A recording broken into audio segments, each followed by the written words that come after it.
Welcome back to Your Next Episode, where we interview experts and interesting people about midlife. I'm Louise. And I'm Aimee. It's February 2021. I'm not even going to give any background. We all know what that means. You're in the depths of fucking homeschooling again, aren't you, Aimee? Yes. I mean, if anyone is listening to this in the future, February 2021, you will have learnt about this in your history. It's just like the fourth lockdown. We're in tier 35. We're just all locked down, and it's really tough. I've got a 6-year-old and a 9-year-old. And as I've said to you, Aimee, obviously my kids are older, so I'm not having to do the homeschooling thing. And I thank my lucky stars every day for that. I mean, I find other aspects. I've got older kids that I can't see. That's very tricky. But the homeschooling thing, that's not what you signed up for. If someone, I just think if someone had said to me, oh, you're going to have all these kids, but you're going to have them all at home and school them yourself, I would have just said, well, I won't bother then, thanks. I wouldn't have signed up for that. It's interesting, isn't it? Because I think I'm a middle class privileged woman, and I start off every morning with this sort of right. Okay, I've printed everything out the night before. We're organised, and then within about 27 minutes, it just all unravels, Louise. Geez, and I'm kind of like, imagine. because obviously we're at home, so there's just so many distractions, and me and my husband are sort of good cop, bad cop. I kind of do what my mum used to do with me, which is wait till your father gets home.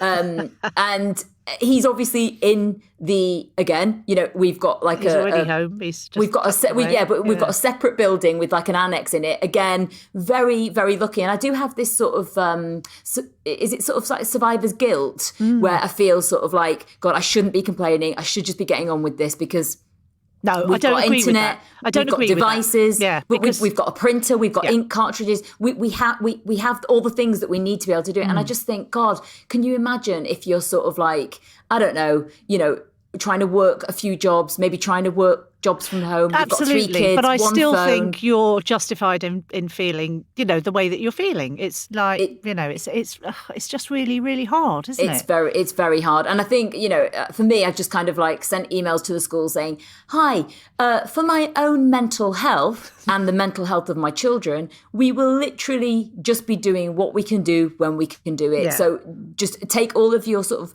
bullshit reward strategy things of like they call out children who've done really well on the little videos, which is great because those children have done really well, and I get that. But I have to mute that because I'm kind of like, it's trying to encourage and keep the momentum going. And obviously they've got government drives, government initiatives are saying to the school, you need to provide this. I mean, it's like they're getting pushed from above, so the school are pushing down on parents. And I just, I mean, it's been said before, it'll be said again. The tsunami of mental health issues and economic issues, the whole thing that is just on the horizon, slowly coming towards us. It's a fuck fest. But anyway, you know that.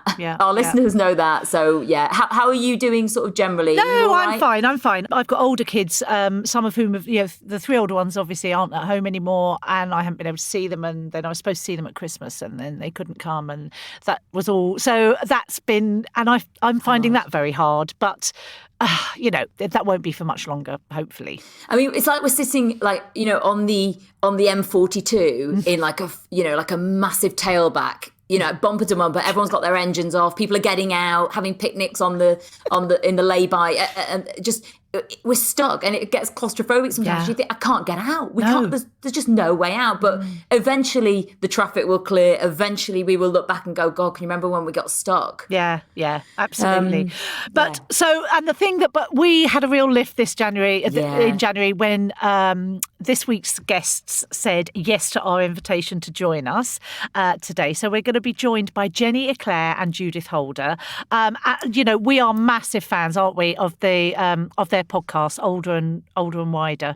I think you introduced me to it a while back, and it's now my absolute favourite. So my absolute favourite used to be, fortunately, with Fee Glover and Jane Garvey, and I'm that now is like I barely listen to it because this is all I want to listen to, really. I think podcasts are like that, though. Yeah. You do sort of. I have some where I'm kind of like I'm just plugged into them and I'm waiting for it to drop every week, and then others where I get 3 or 4 behind, and then I'll maybe revisit that if I'm feeling feeling that way. So that I think that's podcast listener behaviour. It is, yeah. But I must admit, every time I log on to Older and Wider, I will have either an aha moment where I'm just sort of like, oh God, or just spit my coffee out because I'm laughing so much. So I just love them. I love them. And during each episode, there will be about 5 occasions where I just think I'm going to actually email them. I'm going to email them this week and I'm going to, say how poignant that was for me or how funny I found that or something. But, anyway, so I sent them an email just basically saying, we adore you. Please be on our podcast. And they said yes. So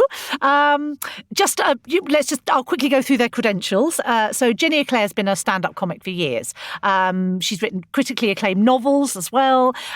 She's been on our TVs a lot and very much loved by audiences there. And Judith Holder is a best-selling and award-winning comedy writer, TV producer and speaker. And she wrote and produced the BBC Two series Grumpy Old Women. And then she co-wrote with Jenny the spin-off stage shows. And they toured with those. I think they have 3 or 4 shows, and they toured with those all over the world. So a huge success. They'll often have little stories about, do you remember when we were wherever? And there'll have been something happened where, just a funny anecdote. Actually, it's funny, as I was reading the Victoria Wood book. I don't know if you've seen that. And it's obviously the authorised autobiography, so it's been written by somebody else. But Judith Holder is mentioned in it because they were friends. So she produced. They became friends because when she was, a young career woman, she produced some stuff, and I was kind of like, oh, it's Judith. Yeah, absolutely. Judith. Yeah, I was reading it. Yeah, so. But both of them with great credentials there. But the Older and Wider podcast, I'm going to put all the info links in the show notes, obviously. Can I just give a little warning to listeners now, right? Just brace yourself, guys, because it's a bit sycophantic and a bit sickly, and we fangirl, and it's a bit excruciating. I've got like a sort of a guilt hangover, not a guilt hangover, not shame, but just sort of like, I feel like we've just recorded the podcast, so I feel like we've just got out of a Ferrari after driving 100 miles an hour down a country lane, because we were just both like, just talking. So just buckle up, maybe get a coffee so you're on the similar level, and enjoy this week's Your Next Episode.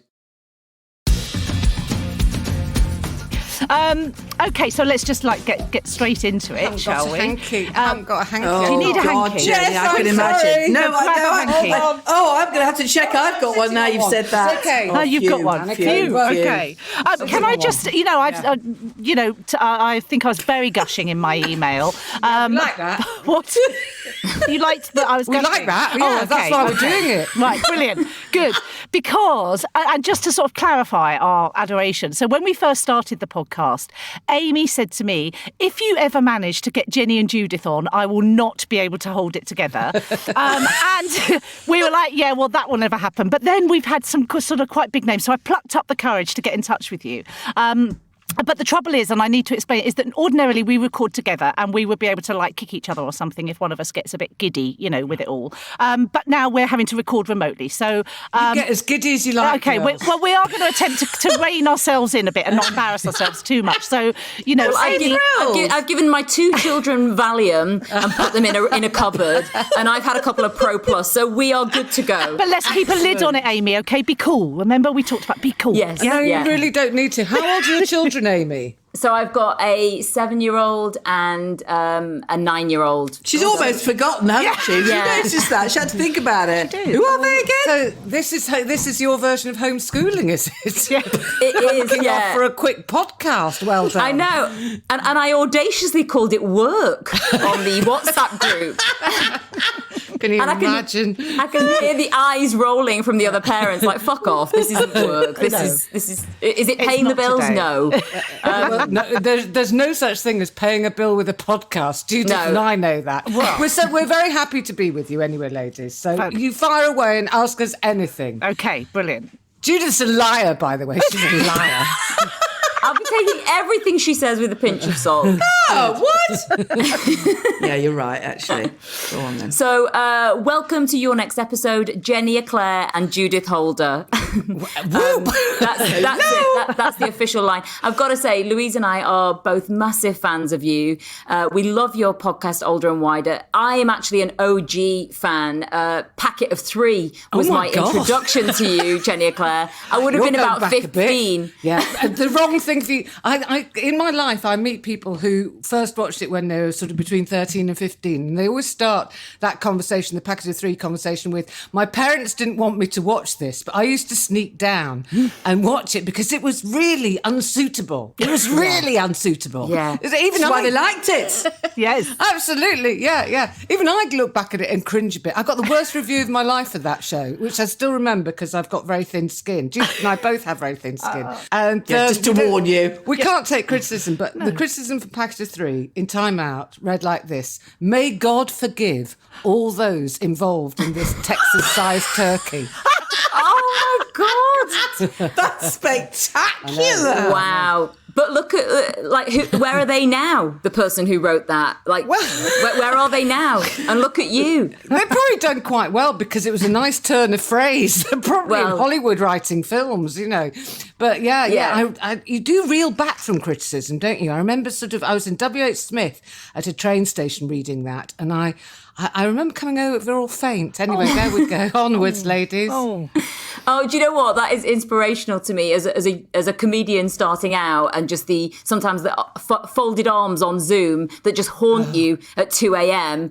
That is, you have to develop. I haven't even attempted one. I mean, Judith, have you ever watched stand-up on Zoom? No, I haven't. No, I'm just, as you said that, I was like, folded arms on Zoom. You mean your audience? So you look out, as it were, and you can see them. Like they've naffed off to put the kettle on. Or it's personality changing. That's what it is. It's tough. But anyway, this is about you guys.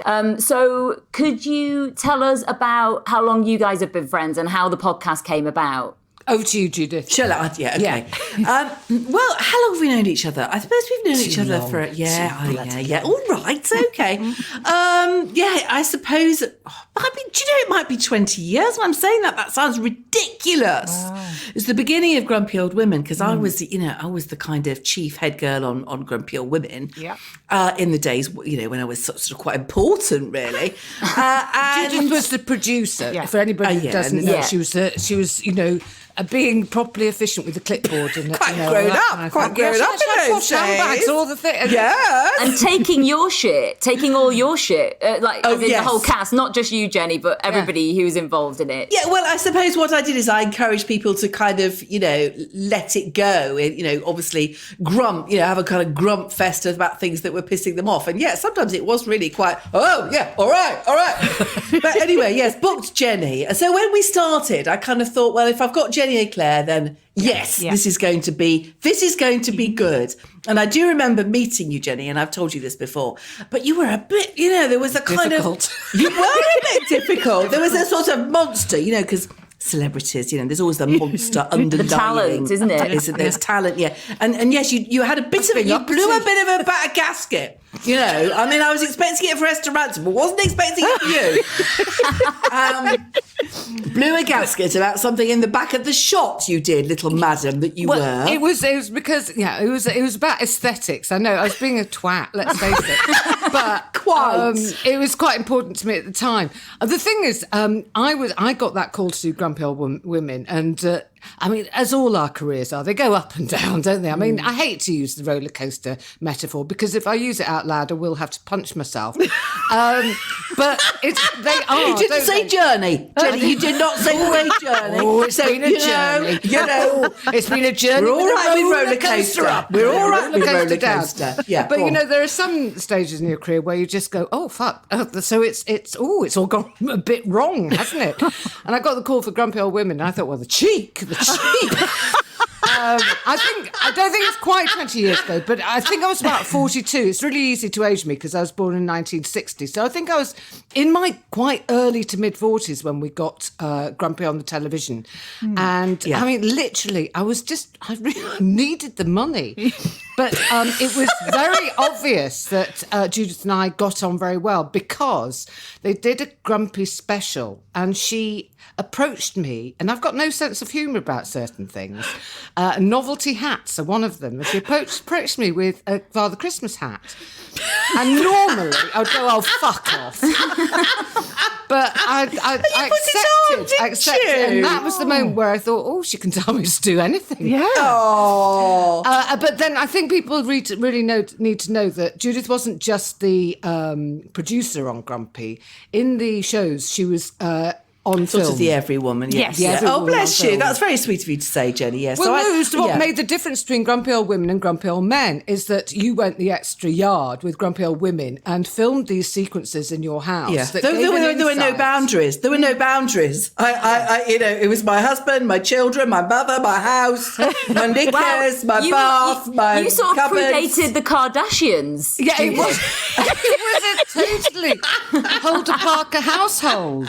Yeah, Yeah, with I'm afraid added big so. knickers. I know Marvellous. all the dirty laundry for everyone to see. But yes, no, we got on, and I think we fire off each other. You've always made me laugh, but we have become very, very good friends. I mean, What do you value about your friendship? What do you both of you really value? We're quite similar, aren't we? We're similar and very different. Yes, yeah, True. it's True. Kind of quite sisterly in some respects. Yeah. I've already got a sister. I don't really need another one, but I do sort of sometimes feel like Judith fulfills another slightly older sister role and is a bit kinder than my own sister, who's quite strict with me, and not very often impressed with me. And Judith's a bit kinder. Yes, it's quite unlike me, really. But yes. No, you do have a big old kind streak in you. Oh, You do. Yes, and so do you, so do you. Yeah, Deep no, that's down, true. Yeah, sometimes you have to find it with both of us, but I both think it got shines through in the podcast. I really do. Well, that's lovely. I mean, I think the thing is, we are very similar in that we are both hypochondriacs. We're both, anxiety is a hugely unifying. But then there's big differences. I mean, I am much more prickly. I'm much more sweary, and I'm. Yeah, but you made me worse. Oh yes, I do. This is what I was going to say. Very The bad progression of your. influence. Yes, Jenny, you have, because Judith started out when I started listening to your voice. You know, when you get into a podcast and it's like plugging into old friends. Yeah. And I've just noticed Judith sort of transformed from a very kind of like, oh, sorry, through to fuck off. She's rude. She's rude. It was always there. Yeah. It was always in there, yeah. But also, equally, I've become a bit more domesticated, Yes, People you occasionally have. say things like, well, you'll never have made marmalade. And I go, well, actually, Judith, I think both of us have found the joys in sort of other sides of us. And so there's a big meeting in the middle, but there's still enough differences to keep things healthy. Yeah, yeah. Judith likes pink hyacinths. Well, at least I'm not seeing you in person anymore, Jenny, because the plus about that is that I don't have to think, right, what am I going to put on? Because I know what's going to happen. I'm going to see her and she's going to look down at my shoes and say, well, you've overmatched. You've overmatched terrible, love, haven't terrible you? problem with overmatching. Judith will take a colour or a pattern like teal or leopard skin, and she'll throw every bit of teal at her outfit or every bit of leopard skin. And I give her marks out of 10 for her outfits. And I mean, there have been occasions where it's been, a 4 or a 5. It's been quite because low. there's been overmatching, and there's a terrible compulsion for a jaunty peaked Baker Boy cap. And occasionally, when I've seen her, she's been wearing a leopard skin Baker Boy cap, leopard skin shoes, leopard skin scarf, and bracelet. And I've just had to say, no, leave the room, take some leopard skin off, and then you can come back, because this is just too much, lady. Why do I put up with you? You must have a lot of extenuating kind of. Because I'm right. Yes. I also get the impression Jenny's quite a high maintenance gift when she used to come and see you guest, when she used to come and see you in in Oxford. Hexham. Yes, in Hexham. Yes. She is quite high. Yeah, she is quite high maintenance. Do you think, Judith? Do you think, really? Let me have a think. Yeah, no, I tell you what, I don't think you make your dislikes known. Yes. I think yes, you really do, actually. I'll never forget when you came swimming with me in the lake with me and my mate Liz.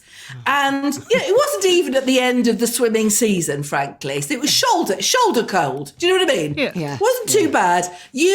I've never known anyone complain and make such a noise. It's just like, I thought I was going to kill you. When you mention Liz, I shiver. Yeah. I go back to that time, and I went into toxic shock with the cold. I'm not even joking. I think I'm thinner skinned than Judith in terms of physical. I've got very thin white skin. Judith is more like a bratwurst. And I don't think the cold permeates so much. No, it doesn't. No. And I think she got used to it as well, and she just took me to this lake in October or November. Oh, it was not in October. We It were was cracking something the ice to get it. Ridiculous. And I've had 2 or 3 asthma attacks in my life, and I had one at that point. no. And yes, and I had to go and sit in Liz's car, and she said, "Oh, don't make it all wet." And I thought, well, what am I going to do? I think there is a huge lack of sympathy, isn't there, from wild swimmers? Well, You know what I mean? yeah. I did actually want to ask you, Judith, about wild swimming, because that's something, it seems to me, suddenly this year...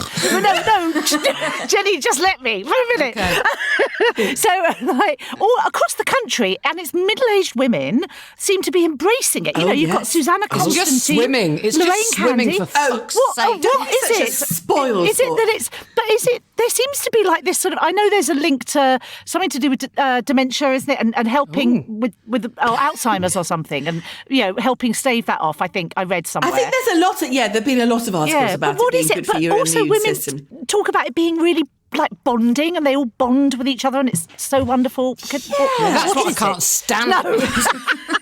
Such a spoil sport sometimes, Jenny. I don't know. There is a big sisterhood, isn't there? And I think it does coincide. There is something that happens with middle age. Yes, it's quite difficult to put your finger on what it is. But you've which always is been about a swimmer as well, Judith. You love swimming. Yeah. You love water. Oh, you like yes, I do. outside. But there Those is- are 2 things that you Yes. like that are Yeah. mixed together. But also, there's I more think than that, isn't there's yes, there is, and I think there is something about not giving a shit about what you look like anymore, which does sort of chime in, of doesn't course. it, with Yeah. getting older? I mean, whenever my daughters have come swimming with me, occasionally, it's still very much, like, I don't want to get changed there and all that. Yeah. I don't give monkeys about, I'll take my stuff off, and I don't care if people can see, and I do think there is a sort of that kind of gung-ho, like we're not going to let getting older get to...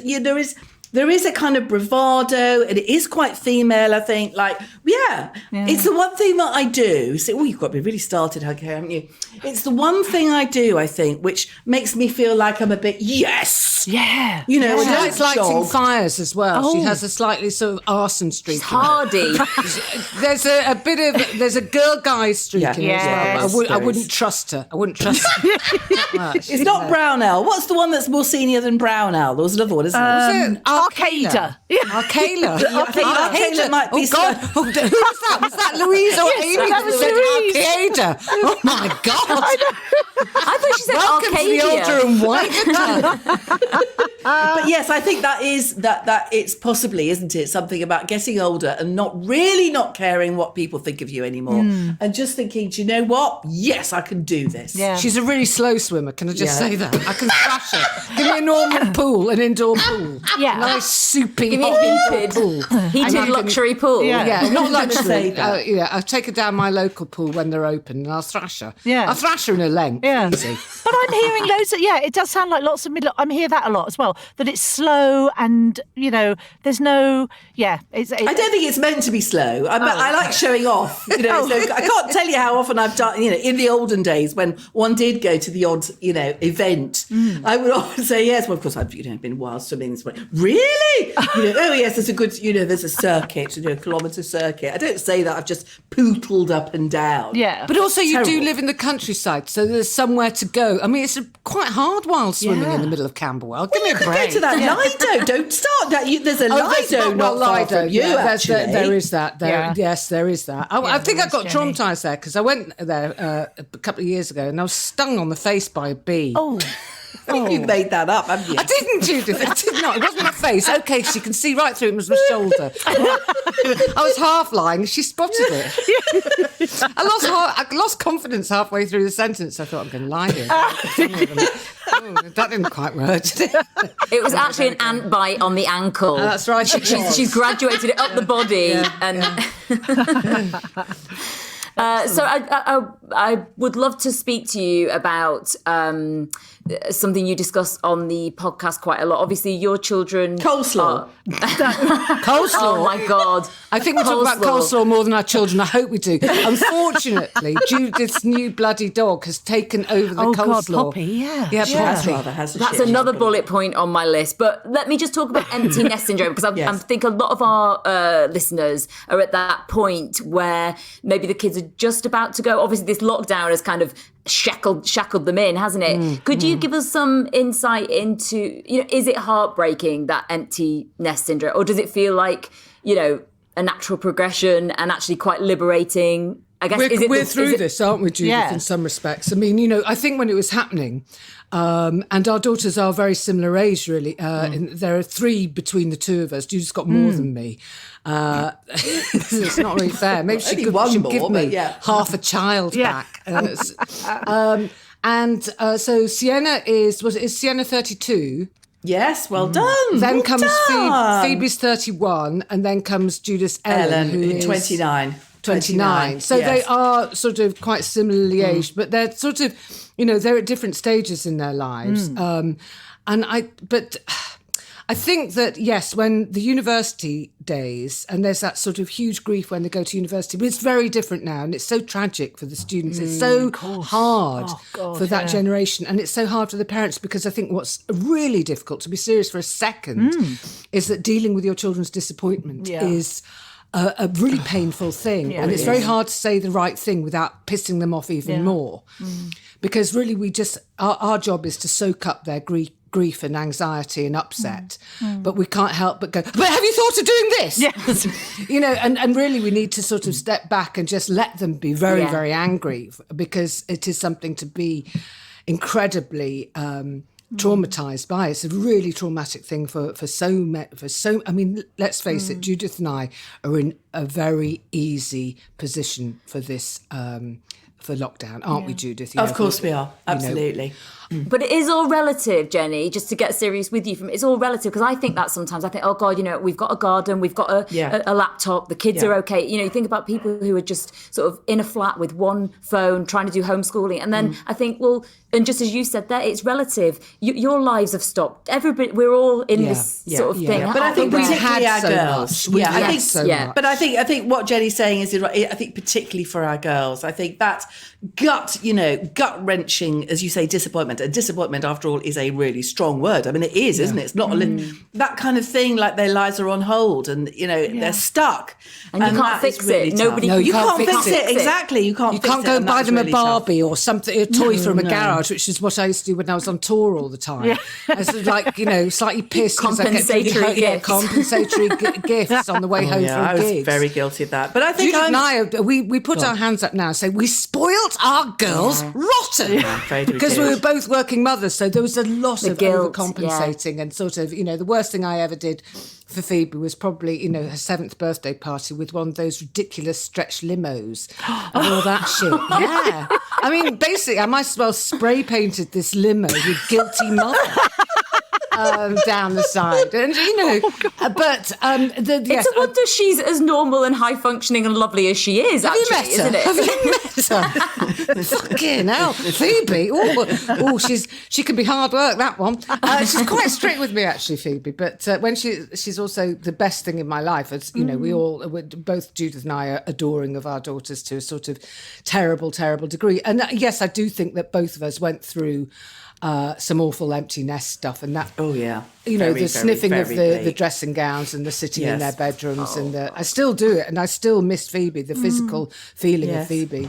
Well, all over again now, because you can't she's see quite close. She's fortunately we're allowed. Oh yes, we're allowed. I can see her in the park. Yes, I can see her peck and but you can't cuddle her, and that's absolutely smell her hair, and so on. And I think Judith, you talked about something that just really. I mean, when I'm listening to your podcast, there will be 5 times where I just want to suddenly message you and go, yes, that's me exactly. But you talked about, so my older kids are in their 20s and live in Bristol, I just I find myself fantasizing about sitting on the sofa and cuddling them and watching a film. Like that's all I want to do. And and so it's almost like it's happening all over again. That missing them. Actually, yes, that's very intuitive of you to say that. Yes, it is. It's like we're reliving that.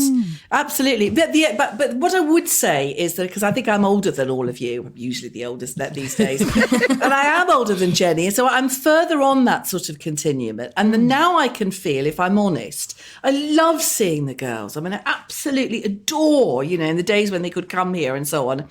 But actually, there is a time where, well, first of all, they go off me, I mean, obviously they go off me. That makes me laugh when you say, I think I've annoyed them. I think I've said something after about to annoy 20 them. minutes. After about 20 minutes, we inevitably say something. We put a foot wrong. Gets on their tip. Yeah, we do. And I remember doing it the same the other way around with my mother. But now I think there is a moment when I sort of say, well, when are you going, kind of thing. Yes. And I actually think I've sort of run out of, enthusiasm. We want it to be perfect for them. We want everything to be perfect. And inevitably, I do something like, before lockdown, it would be, oh, come on over, have fish pie. And then I haven't got any mango chutney. She likes mango chutney with her fish pie. And just her face looking a bit, mango chutney.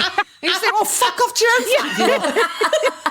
I'm so pleased to hear you say that, because Paul and I have, also had that, where they come home and it's wonderful for a couple of days, and then we're just sort of quite just want our space back again. Oh, yes, you do. Yeah. You want to just slob out, let the house get untidy.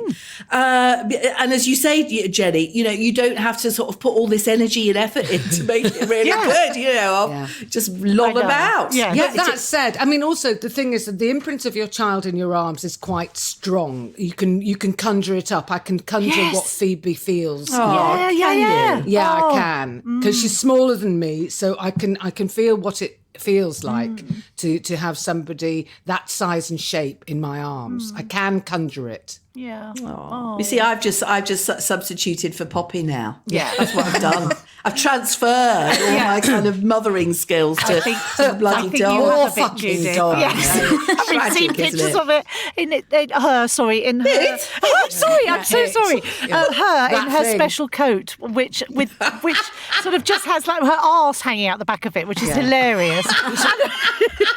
That poor dog, you put that coat on, she walks bandy. I tell you, all of a sudden, back legs are bowed. Well, there's got this hole at the back, obviously. Yes, obviously.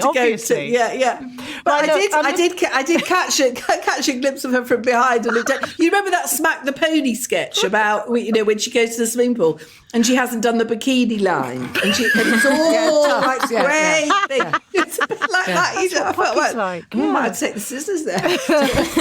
Right, listen, I know, like, Judith, you've got to race off, so I'm going to just, can I ask you, Jenny, you've spoken on Older and Wider quite a lot about your mum and suffering with dementia, and now she's in a home, and you had all of that to cope with during the pandemic, and, you share your stories and experiences, and I really hope you don't underestimate how powerful that is, because you do it. Well, the thing is, you can't just stop talking about someone just because they've gone bonkers. Yeah. June was always part of Older and, we always talked about June. Judith lost her mother some years ago. So, we only have one parent left, and that's June. So, June was mentioned. June always made me laugh. And if June ever did anything funny, June was mentioned in the podcast.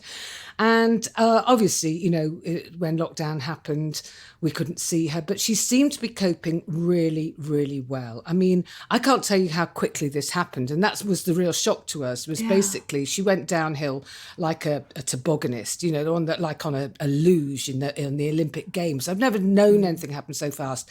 Literally, it happened overnight. And then over the next 7 days, she lost it. Yeah. I mean, she lost her marbles. And fortunately, we were able to get her into the home where my father had lived for the last 3 years. of his life. It's a nursing home, but they're very strict and they've kept COVID out of it. So, we haven't been able to see her. We have been able to do window waves, but it's 250 miles away. It's really, so, there are three of us. And this is where, having a really competent older sister does really, thank God for our Sarah, I tell you, because, she got all the sort of, those legal documents that you need. Did she do all that? The LPAs. I don't even know what a fucking LPA is. And then these people phone you up and they talk about stuff and money, and there's a bit in my head that just goes, la, la, la, la, la, la. My sister's she's a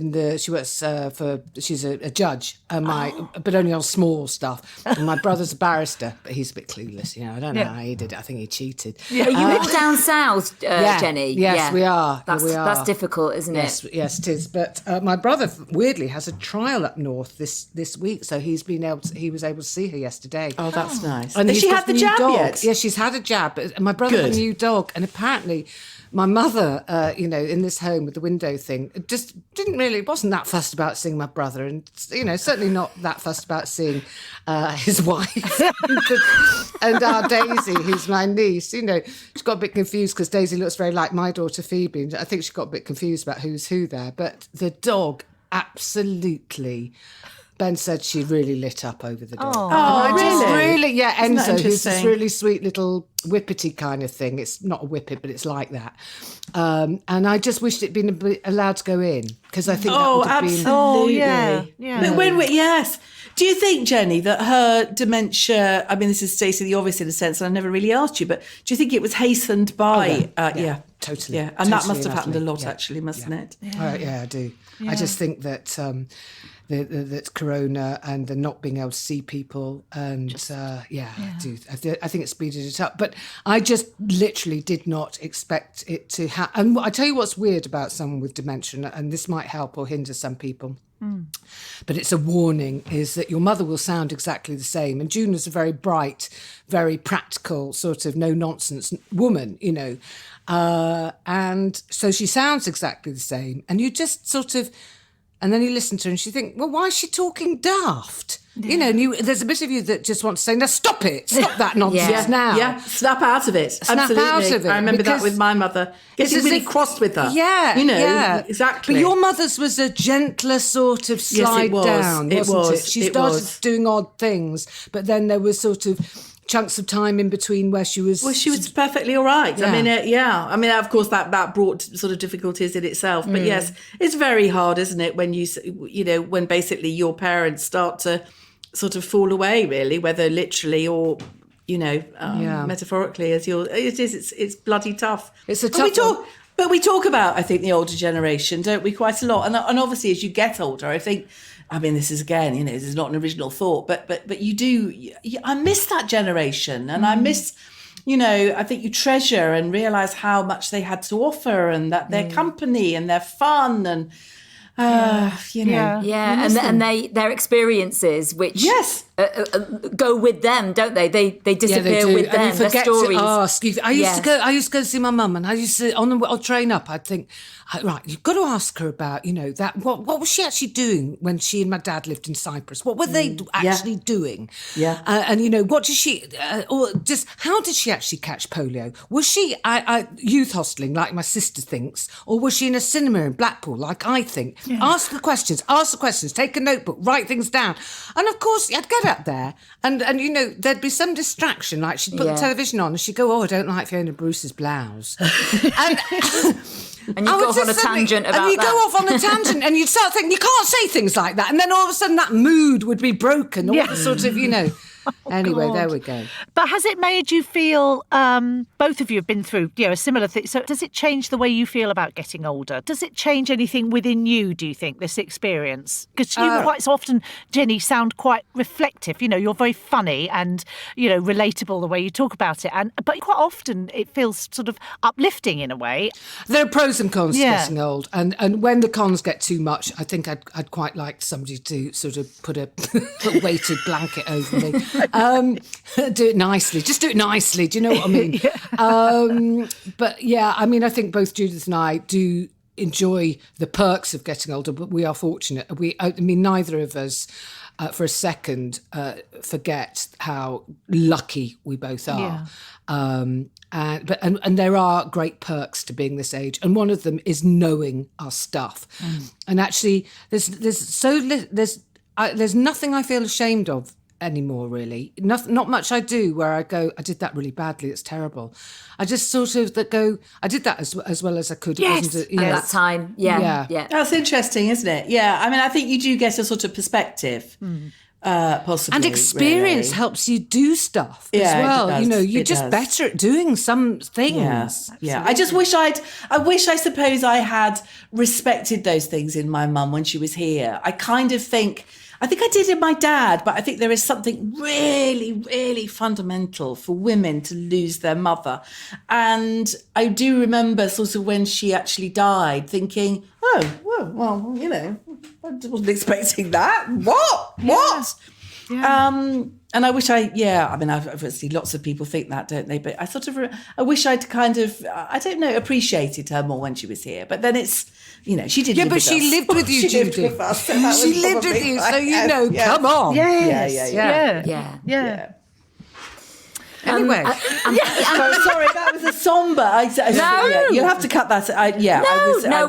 We don't cut. Sorry. We've got we've just got the lovely tapestry that is, you know, a conversation. Yeah. Sometimes it does, it strays like that. And I'm thinking about all of your older and wider gang. You know, that lovely community that you have built. Yes, they are lovely, and I do think you know that.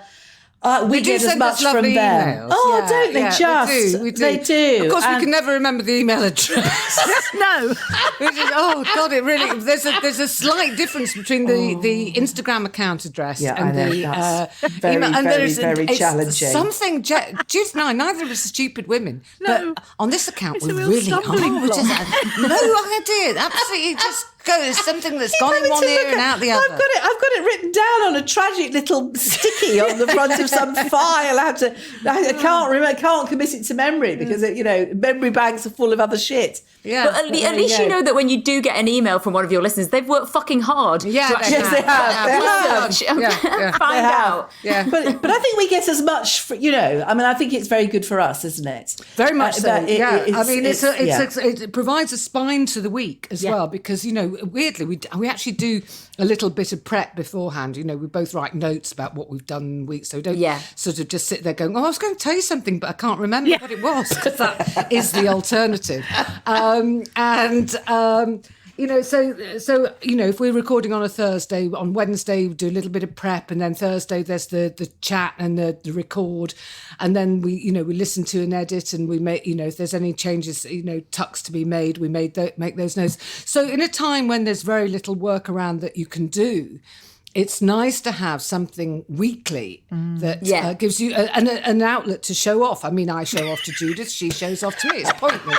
We love it. I mean, have you found that transition from sitting in a room in a studio together to doing this online? It was weird at first, wasn't it? It was almost, I don't know if you remember back when you used to meet in a studio and do it and have guests and stuff. Do you remember? Gosh, you really those? have listened to them, haven't you? We are impressed. massive fans. Oh, I'm really flattered. But I remember those first ones that you did, and it was like, "Oh, Daisy, what do I press here?"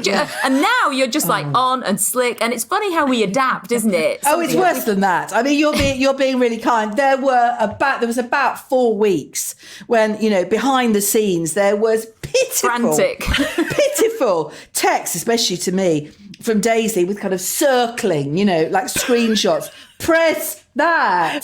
Try that. Oh, okay, tell you what, I'll ring you. I'll be on speakerphone. I'll talk you through it. Okay, what can you see now? Oh, God. But I mean, originally when we were first in lockdown, and we didn't know about doing podcasts on Clean Feed, which is exactly what you're using now, we actually put out a couple of podcasts that were recorded on our telephones, where we recorded questions for each other and then answered them. I mean, it was like archaic. It really was. I think Zoom had been invented, but we weren't quite on it. Do you know what I mean? It was the equivalent of a fax conversation. It's exactly like that. Totally It's exactly like that. It's like it was actually like being in a phone box and calling each other with 2 pence pieces. But now it is easy, and you know what? It saves Judith coming in from Oxford. Yes, it does. I think we've got it down to pretty much a fine art you now, have, actually, absolutely. haven't we? Yeah. But you must be the same for you two as well. Well, yeah, I mean, we used How to far spend. apart are you? Well, we're in the same town, so that's fine. Okay. But we used to get on the train and go to people's houses, and to make it easy for them. And we'd spend an entire day travelling. Yeah, don't do that anymore. No, We're not going to make it easy never for going people. back. Never going back to that again. No. There are some things that we have learnt that do cut down on a lot of nonsense and money and stuff like that. But it would be nice to meet up, the three of us, me, Judith, and Daisy. Yes. Have a meal somewhere. Oh, it really would. Can you imagine having food brought to the table and then those plates being taken away? Can you imagine? I can't. I really can't imagine that. I can't. Can we just ask you very quickly, Jenny, about your tour? Yes. Well, it's not been officially announced yet because these things take a little bit of time to turn around. But the tour, which was meant to be starting fairly imminently, obviously isn't, because the venues are actually. What is quite cheering is some of the venues I was due to be in within some weeks' time are actually being used as vaccine centres. Right. So they aren't available for gigs. I mean, Jenny, could we not do a gig whilst people are getting their jabs? Oh wow! Could we not? That would be joyous. There'd be some people Captive who audience. would enjoy Bloody it. captive audience. There'd be some people who would say to the nurse, "Do you know what? I'd rather not have my jab than listen to this shit." So, I think it's a risky thing. So we're hoping to kick off in the autumn. Brilliant. And that's a bit of a sort of, I think people will be starting to realise by now that a spring tour is unlikely. Yeah, it's going to be autumn. Yeah. Brilliant. And Get your jabs, audience. Yes, get your jabs. Yeah. And one of these days we'll be able to do a live podcast in front of an audience again, won't we, Jenny? Yes. That'll be good. We'll be there. Hopefully not. Really Judith good. likes the idea of doing outside festivals and tents, and I fucking hate them. Oh, no, okay. Well, Aimee and I would certainly show up to anything, wouldn't we, Aimee, that you're doing live. Well, that's very kind. Thank you so much. Thanks ever so much for having us. It's been really good fun. It's been wonderful. And, just carry on doing what you're doing. Thank you. A podcast from producer Paul